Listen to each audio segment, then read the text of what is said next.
Hi, this is Sandra Dorico, and today we're going to talk about the northern United States, and we're going to look at culture and society in the northern states. The purpose is to define the northern culture by referencing work from major writers of the 18th and 19th century. We also want to compare northern culture of the 18th and 19th century to northern culture in the 21st century. The specific purpose is to show that there has been very little change in northern culture for centuries. Thesis statement: Northern culture is documented in the works of many early American authors who influenced education, religion, and politics. Northern culture, the things we want to discuss are education, religion, and politics. So education, there's some major institutions that were established in the North.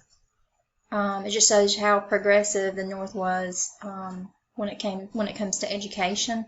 Harvard in Boston was established in 1636.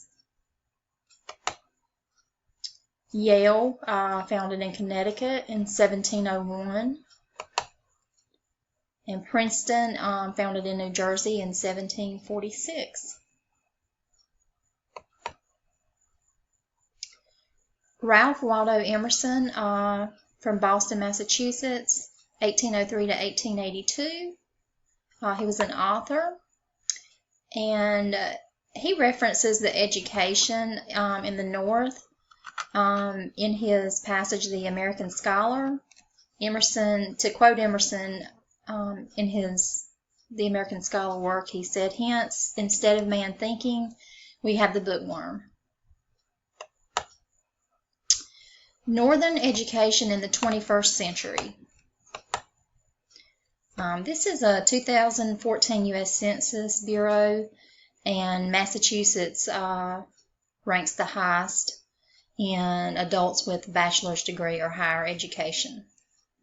So they have continued their love for education throughout the centuries.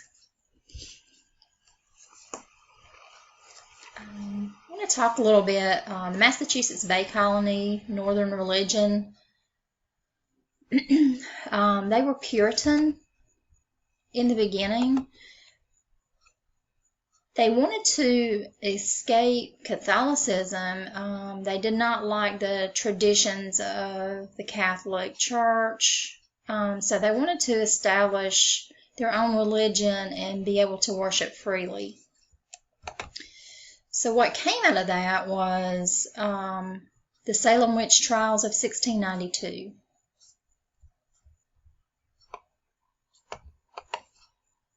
Cotton Mather, 1663 to 1728. Cotton and his father Increase attended Harvard College, so they were very educated men. Mather defended the old order of the church, the old New England way. He's often blamed for the Salem witchcraft trials. Mather was also an author. In his passage, The Wonders of the Invisible World, a People of God and the Devil's Territory, to quote a passage from there, he says, "The New Englanders are a people of God settled in those which were once the devil's territories."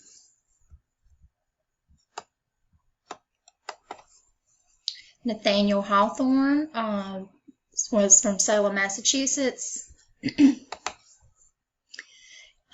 He wrote The Minister's Black Veil, and to quote Hawthorne's passage from The Minister's Black Veil, "Among all its bad influences, the black veil had one desirable effect, of making its wearer a very efficient clergyman."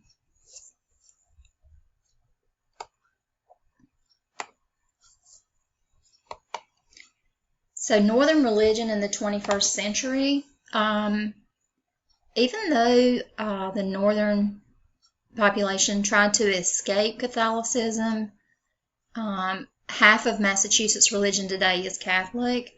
A lot of this is due to the influx of diverse cultures that settled there, the Irish and the Italian.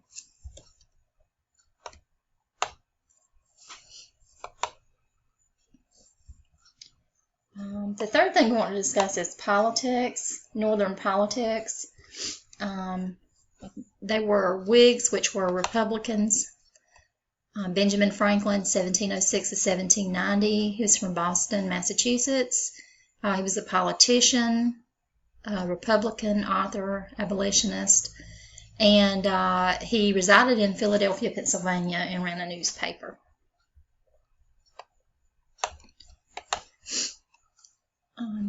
He was authored The Speech of Miss Polly Baker. Franklin wrote, published Polly Baker's speech. To quote what she said, "But I must complain of it as unjust and unequal, that my betrayer and undoer should be advanced and I should be punished." Franklin was a women's rights activist, and he did not believe in the unfair treatment of women. And he himself had fathered a child out of wedlock. He had got someone pregnant out of wedlock. So I'm sure that he sympathized with Polly Baker on that. William Bradford, 1590 to 1657. He was also an author. He was the governor of the Plymouth colony. He was probably the least educated of the people that we're discussing. Most everybody we've discussed have higher education. Mr. William Bradford did not. He grew up among radical nonconforming Protestants of northern England. He's an example of how a politician and author can shape a nation. Of the Plymouth Plantation is a passage written by Bradford. And to quote from the passage, it says, "Being thus arrived in a good harbor and brought safe to land, they fell upon their knees and blessed the God of the heaven." So once again, we have religion introduced early in the settlement. Northern politics in the 21st century. The northern states are less conservative than the southern states. The northern states tend to be more ethically diverse.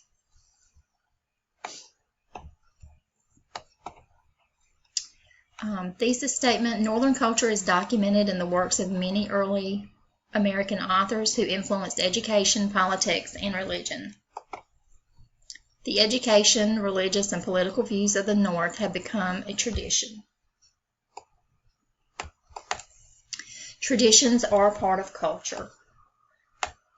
And I have my references listed. I hope you've enjoyed this presentation. Thank you for listening.